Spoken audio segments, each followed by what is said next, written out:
মে come in sir. হ্যাঁ আসো, তুমি কি ইন্টারভিউ দিতে আসছো? জি জি, আমি ইন্টারভিউ দিতে আসছি। তোমার ফার্স্ট কোশ্চেন বলো তো, এশিয়ার মধ্যে শ্রেষ্ঠ কবি কে? রবীন্দ্রনাথ ঠাকুর। বাহ, খুব সুন্দর খুব সুন্দর। তোমার সেকেন্ড কোশ্চেন, বাংলাদেশে একজন দেশপ্রেমিকের নাম বলো। আছে তো অনেকজন, এই যেমন শেখ মুজিবুর রহমান। বাহ, জিনিয়াস জিনিয়াস। তোমার থার্ড নাম্বার কোশ্চেন, বলো তো বাংলাদেশ কবে স্বাধীন হয়েছে?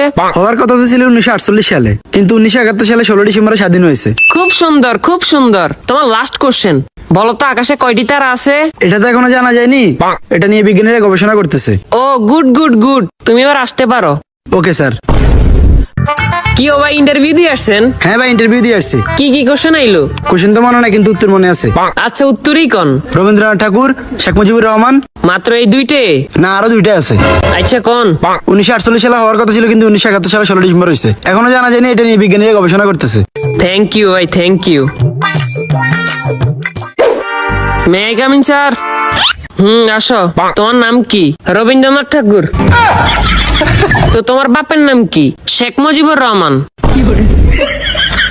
তোমার জন্ম কবে হয়েছে? হওয়ার কথা তো ছিল 1948 সালে, কিন্তু 1971 সালে 16 ডিসেম্বর হয়েছে।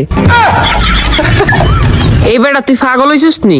এটা এখনো জানা যায় না, এটা নিয়ে বিজ্ঞানীরা গবেষণা করতেছে। Oh, no, no, no, no.